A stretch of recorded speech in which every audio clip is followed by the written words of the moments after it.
Well, hello, President Kaler. This is Regent Omari and everyone else that's... Very good. I didn't know you were on yet. Good. Yes. Please, it's your meeting, so please take us forward.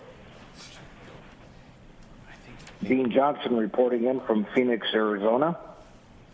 Perfect. Thank you, Regent. Linda Cohen. Okay. Linda Cohen from Minnetonka. So the only two that we were not confirmed, do we have Regent Hsu and Regent Simmons? Regent Hsu here.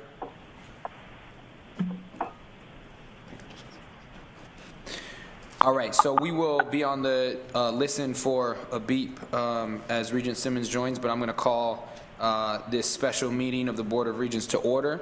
Not only special because I'm chairing it, but also because of the agenda items that we have. Just a few quick notes that I want to go over.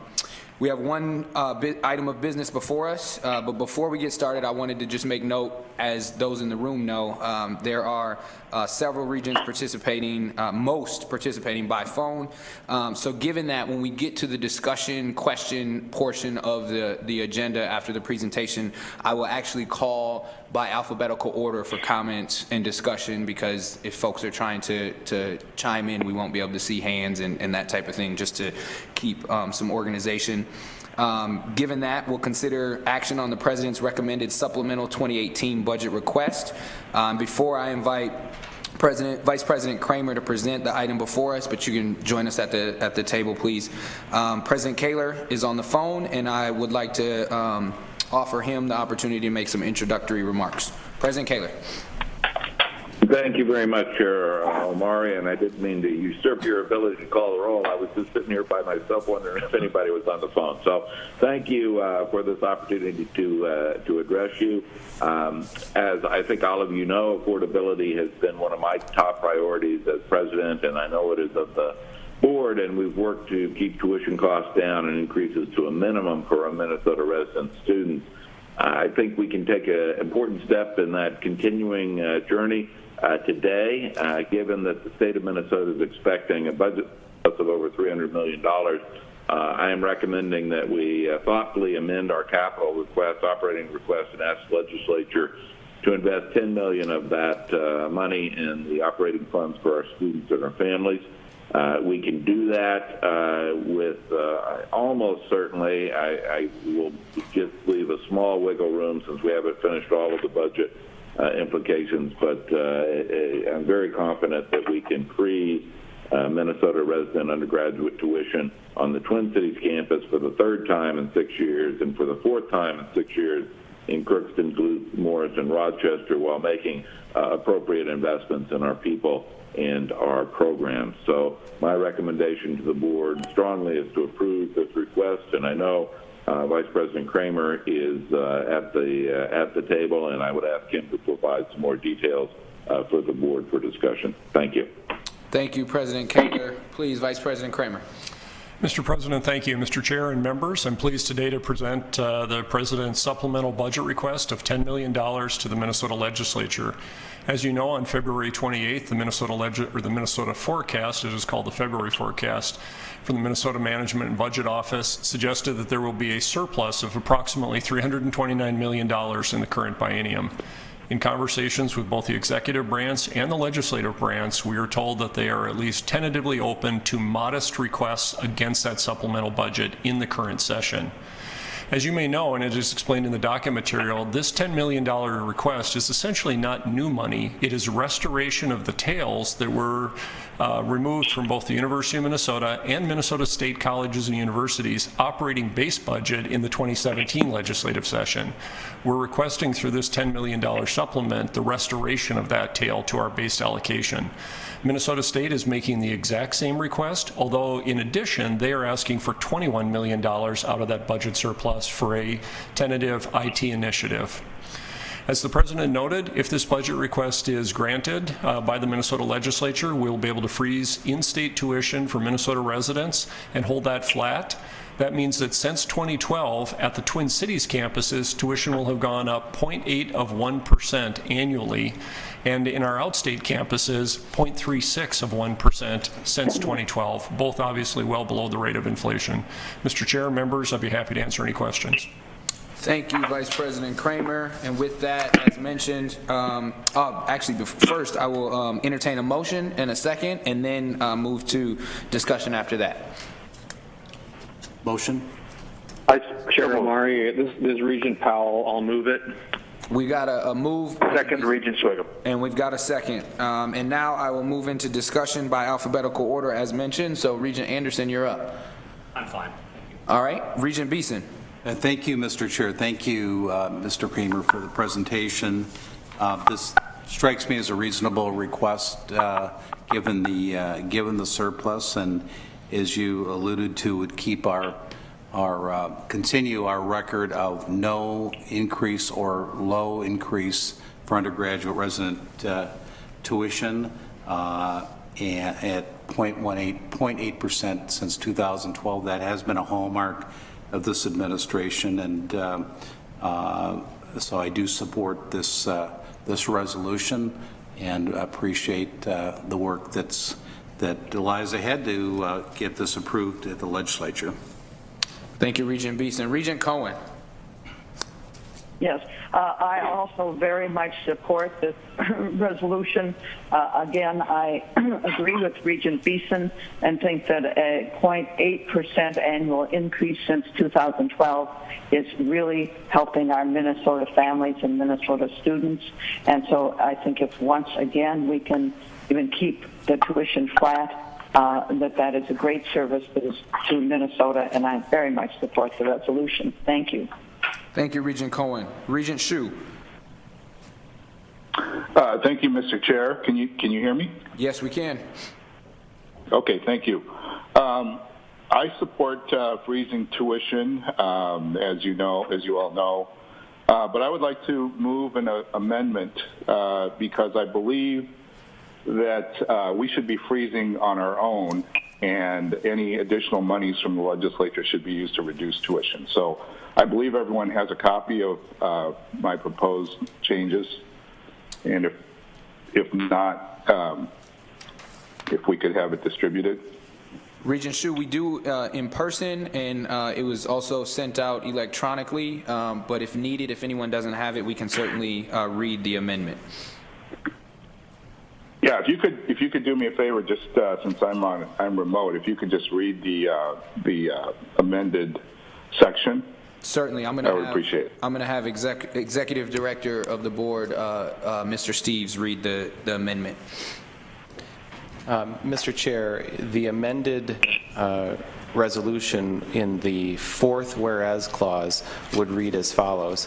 Whereas the incremental new appropriation would be used in the FY 2019 budget to reduce resident undergraduate tuition rates on all campuses below the rates approved by the Board of Regents in FY 2018.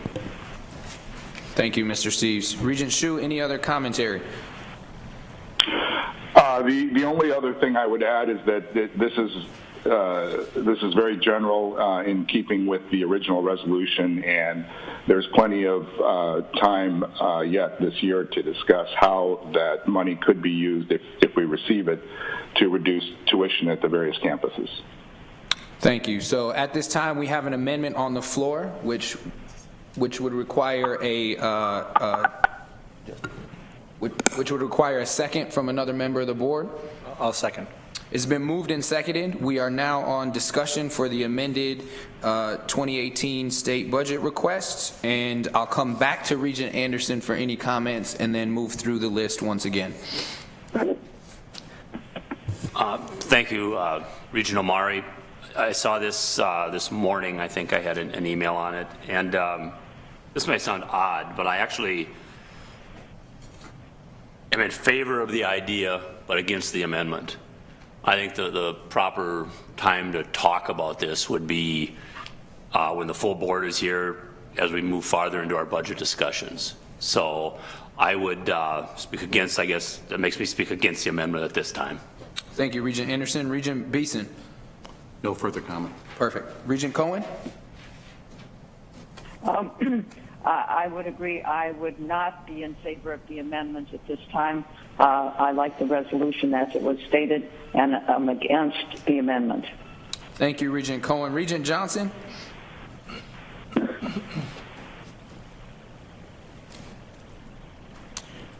Regent Johnson. Maybe putting right now. I was going to say, I think he's. Can you hear me? There we Hello. are. Yes, there we are. Regent Johnson, any comments on the amendment to the supplemental 2018 state budget request? Yes.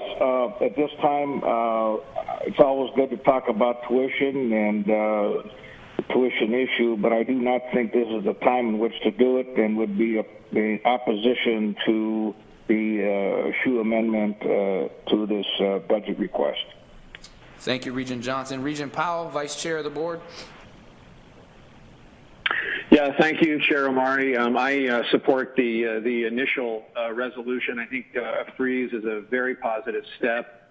It's one that we're already in the process of communicating to the legislature. It's also one I think that the president and his team, have had time to study, and as you heard, we're very confident that we have the pieces in place to make sure that we make this happen. And so I'm very supportive of the initial resolution for a freeze, and I think, as you've heard from others, that that doesn't preclude us from having additional conversations on tuition and the budget at future meetings, as I'm sure we will.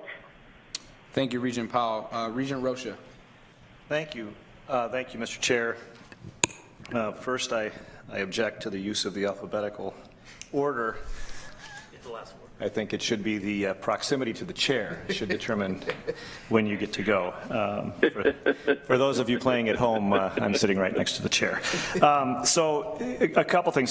So I seconded the motion because to me it's a little bit of a pick-em as to whether I make my comments to the original resolution or to the proposed amendment, and I have. Well, I'm gonna burn it up now, so I don't have to do it then, Mr. Chair, if that's okay. Because I do have some questions as we move into this. What was the $10 million that was tailed off in the second year of the biennium? What did we use that money for? If I may ask Vice President Kramer. Please, Vice President Kramer. Mr. Chair, Regent Rocha, I'd like to ask Associate Vice President Tonneson to approach, as the docket explains, and she may be able to further expand on this. Given that it had a one-year life to it, and we knew that we would not be receiving the $10 million in the second year of the biennium, my understanding is it was not used for ongoing base, but was instead used for, and then I forget the exact term, Ms. Tonneson. Please identify your position and your name, please. Julie Tonneson, Associate Vice President for Budget and Finance. We use the funds, Mr. Chair and members, for a one-time increase in our R&R, repairs and renovation funding, that went to all campuses, but we spent it one time in this year's budget. Okay. Thank you, Associate Vice President. Regent Rocha. Thank you, Mr. Chair. So the reason that I asked the question is because I'm trying to just sort of understand the dynamic here. So it's not like this is money that comes out that would have to be filled by a tuition increase to keep us where we've been. This money wasn't used for that operating budget. So it gives us a little bit of flexibility. Here, I like this conversation because I think we're all on the same page. We all would love to see, increased affordability. So really, I think we're talking about a matter of strategy. I don't think anybody is disagreeing with the intent. And that's what I want to just explore here for a minute. When Regent Hsu first raised the prospect of providing these funds for a reduction, there's the reason I think there's a strategic advantage in that is I think right now when you talk to legislators and you talk about the rate of tuition that we will expect going into this next budget, their perspective is we should be able to try to hold the line on tuition internally, that we should be able to find efficiencies and so on. And so the concern that I would have is whether legislators would see this additional money as sort of taking the pressure off or taking away our obligation to try to maximize what we do to control costs. And so that's why there's something attractive to this concept of a partnership with the legislature to say, if you're able to provide us more funds than we had anticipated, not only will we work hard to hold the line on tuition, but we will use that to try to gain something back after decades of these remarkable increases in tuition. So again, it's a subjective determination as to which one is going to be more palatable or more interesting to the legislators who are making decisions about this.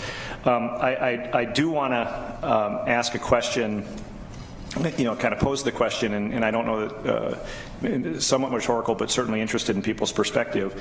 Regent Sviggum has been a great voice of restraint in our expenditures and a call for efficiencies, and he and I have disagreed a little bit on how we approach the legislature with requests. He certainly favors a more reserved approach, and I tend to want to give the legislature in its operation the opportunity to exercise judgment on how much we should be receiving.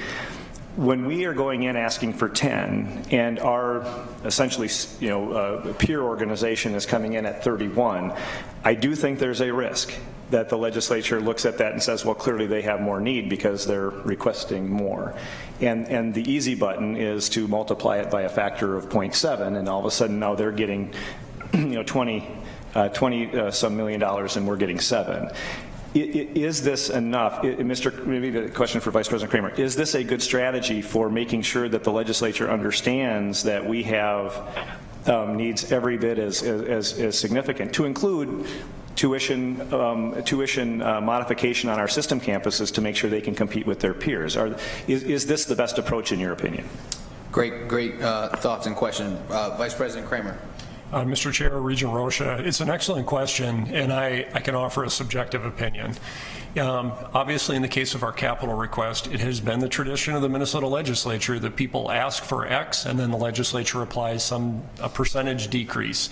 And there is an element of strategy associated with approaching the legislature, whether you're the University of Minnesota, Minnesota State, or a city and municipality, or the state itself, in approaching the legislature with how much you ask for bonding, estimating that you will receive less.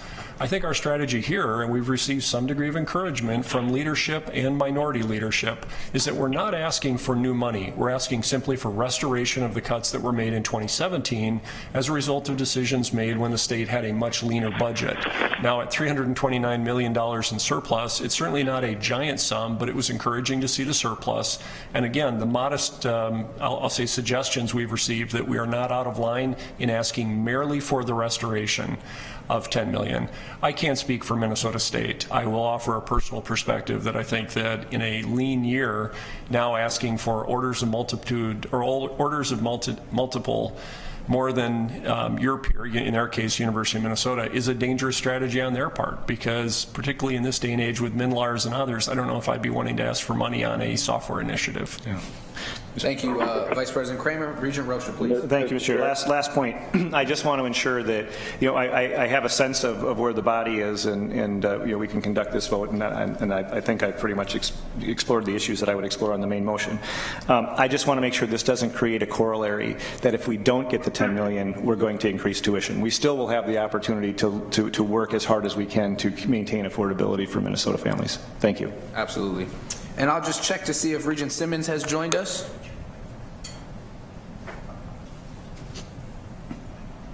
All right, Regent Sviggum, you're up. Thank you, Regents Chairman Omari. I appreciate it. And the number of things I want to say, both to the original resolution, which I did not get to speak to, and the Sioux amendment.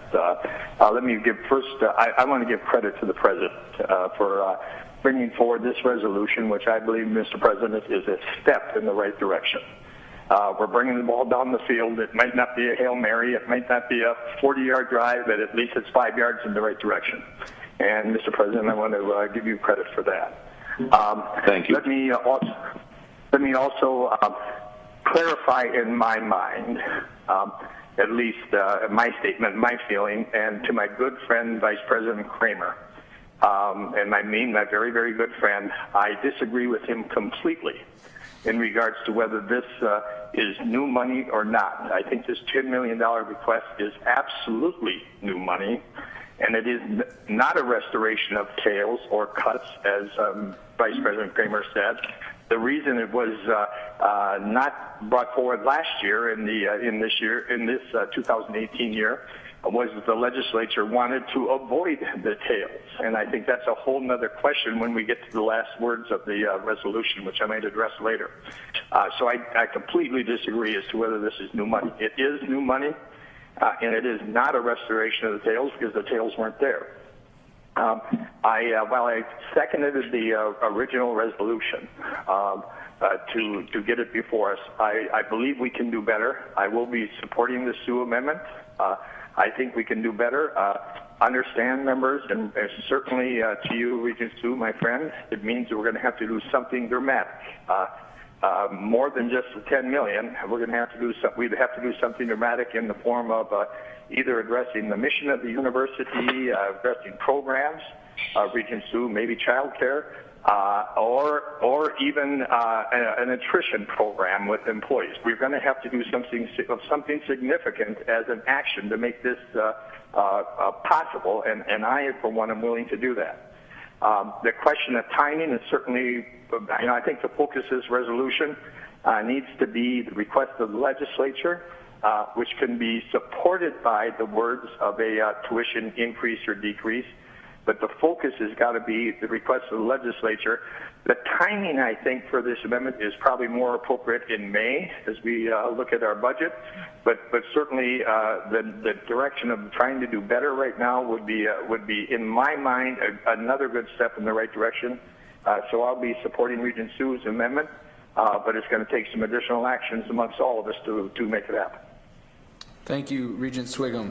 Any other comments on the Sioux amendment before we call for a vote?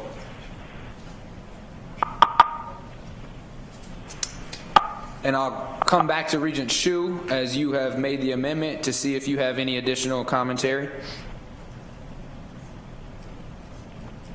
Yes, I do. I'd like to thank everyone for their comments. And what I was really, what I'm trying to do here is to get a discussion started. I do not believe that this is the best strategy to go with the current original resolution.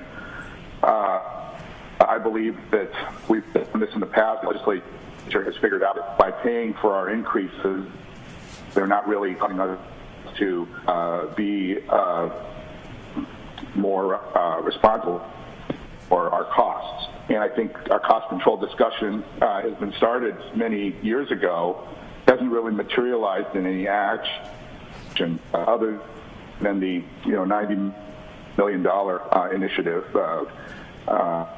But I think since our last retreat last July, we haven't progressed much in this area, and I feel like we're just going to be faced with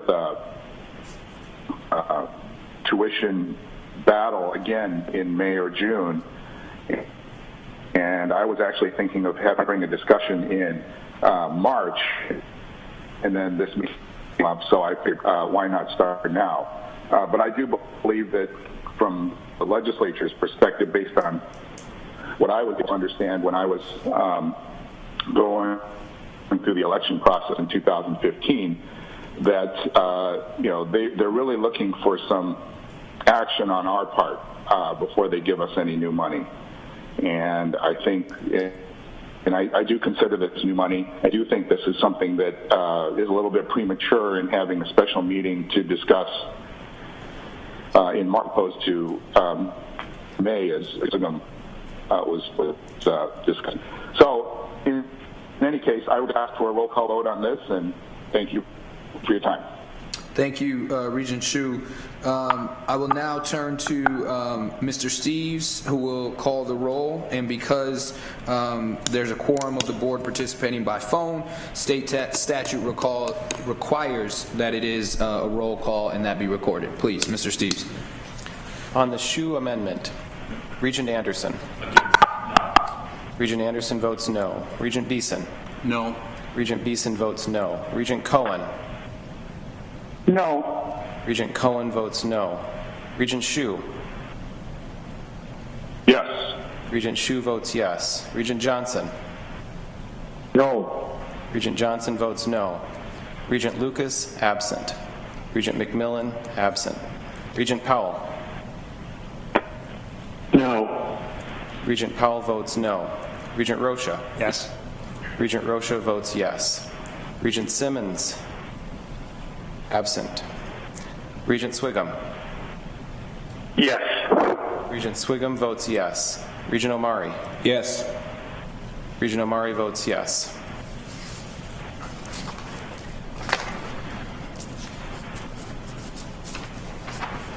There are 4 votes in favor and 5 votes against. The amendment fails.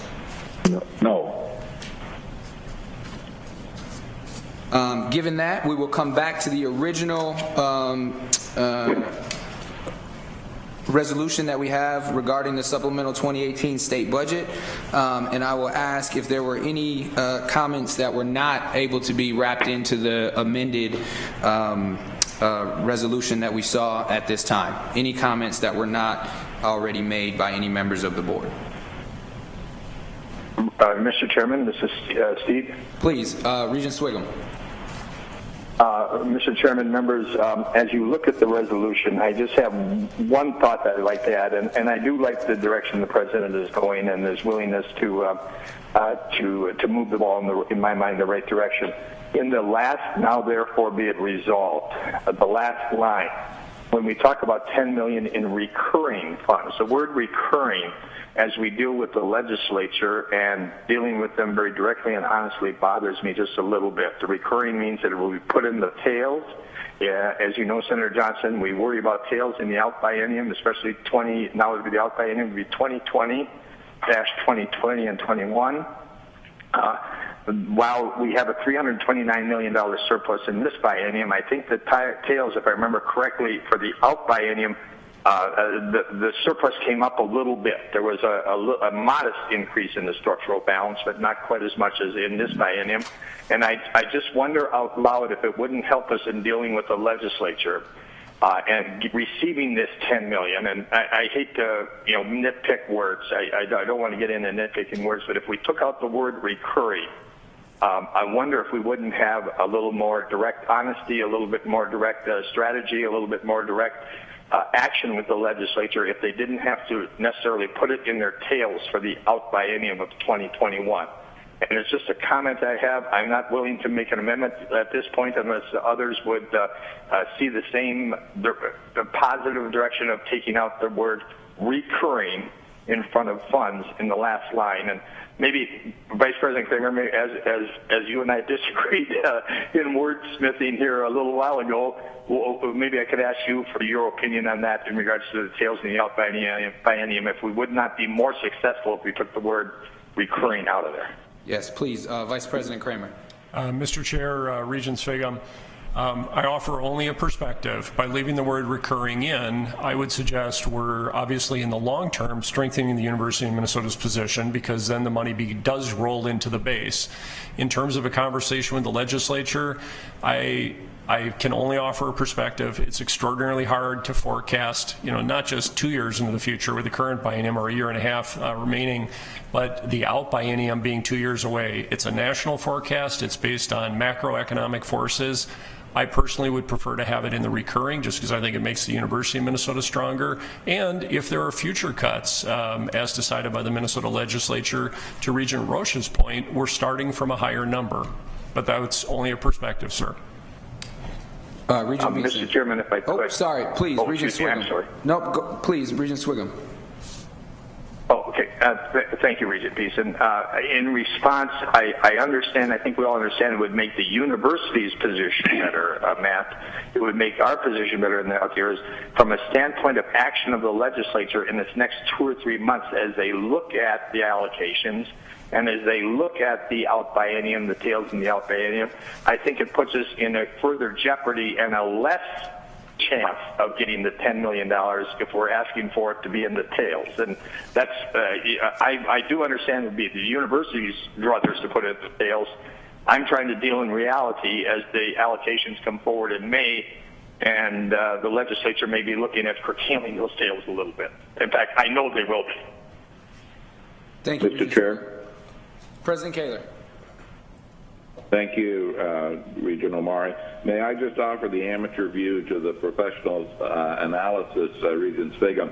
I feel like we should ask for this, but we are going to be in continuous conversation with legislators as we move through the session, and should their position or need be such that we would give up the continuing amount of that, we still come out ahead. So I would prefer to keep that powder dry on our side of the tent, as it were, recognizing that as the conversations develop, it may become an issue. Thank you. Do you know, Vice President Kramer, if Minnesota State is asking for their allocation in recurring funds as well? Mr. Chairman, members, indeed, Minnesota State is also asking for recurring, so it would be in the out bienniums as well. Thank you. Regent Beeson. Thank you, Mr. Chair. You know, the problem has been that we haven't had any tails for 12 years. We're getting the same amount of money from the legislature that we did a dozen years ago. So when do we get our share of the recurring money? Goes to transportation, goes to health and human services. We've been patient. I don't think it's unreasonable to say we want to bring back the same amount of money that we got last year. Then, I mean, we have been squeezed out as an industry. Minnesota State's been squeezed out. There's been recurring new dollars every year at the legislature, but higher education doesn't get any. So I would say we should ask for that. We need it. And the amount of the increase is not unreasonable. Thank you, Regent Beeson. Mr. Chairman, Regent Beeson, I respect that. I understand it. I thought we did get an increase last year, Regent Beeson. Am I wrong in that? Regent Beeson? Thank you, Mr. Chair. Well, you're correct, but now we're being asked to reduce our spending. I just wanted to hear the word I'm correct. That's all I thought. I just wanted to hear the word correct. Any other comments or questions regarding the supplemental 2018 budget request? Please, Regent Anderson. Thanks, Chair Omari. I guess this is my amateur question. If President Kaler can ask an amateur question, I can too. And Regent Svigum or Regent Johnson or Vice President Kramer probably has the answer. That we're asking for recurring, which is what we prefer to have. I don't know who wouldn't want to have it recurring. Does not necessarily mean that the legislature will give it to us recurring. They may just say in their wisdom, we're going to give you $10 million, or we're going to give you zero, or we're going to give you $7 million. Just because we tell them that we prefer it to be in our recurring does not mean that that's the way the final, that they in their wisdom will suggest, correct? Vice President Kramer? Mr. Chair, Regent Anderson, that's absolutely correct. As I noted, it is preferential, I think, from the University of Minnesota's perspective to be in a position of strength with the legislature on saying this is recurring, so that if at some point in the future there is a cut, the economy has a significant downturn, you're starting from a position that is higher than if you say, give us a one-time every single year and then making the case for the one-time the next year. And this is very traditional, whether it is state agencies or higher education. Across the board, most appropriations are done on the basis of what you got last year, some degree of inflation, or a recurring, and then you make the case with the legislature, I either deserve that or we deserve that, or we're going to take a cut, or we get more. Thank you. Regent Anderson? I guess that is my opinion, to ask for it. The legislature may say, you know, we're going to give you nothing, or we're going to give you $7 million, or you know what, we can give you $10 million this year, but we don't want it to be recurring. Will you take that? Well, we can make that decision at that time. I think that's my point of view. Thank you. Thank you, Regent Anderson. Members, any other comments, questions about the resolution we have before us? Mr. Chair. Oh, Regent Hsu. Regent Hsu, please. Here. Yes, thank you. First of all, I would like to sign up for the Regents School of Legislative Procedure. If the tuition isn't very great, I would like to sign up for it. But in all seriousness, I think we do need to take a serious look at how we're going to bring the budget in, whether we get this or not. And I think I would hope that we would not, if we do not get this, I would hope that our response would not be that we have to increase tuition because the legislature didn't pay for the freeze. So I'll end there. Thank you, Regent Shu. Any other comments? Seeing and hearing none, I will now turn again to Executive Director Steves, who will call the roll. Mr. Steves. This is on the resolution before the board. Regent Anderson. Yes. Regent Anderson votes yes. Regent Beeson. Yes. Regent Beeson votes yes. Regent Cohen. Yes. Regent Cohen votes yes. Regent Shu. No. Regent Shu votes no. Regent Johnson. Yes. Regent Johnson votes yes. Regent Lucas, absent. Regent McMillan, absent. Regent Powell. Yes. Regent Powell votes yes. Regent Rocha. Yes. Regent Rocha votes yes. Regent Simmons, absent. Regent Swigum. Yes. Regent Swigum votes yes. Regent Omari. Yes. Regent Omari votes yes.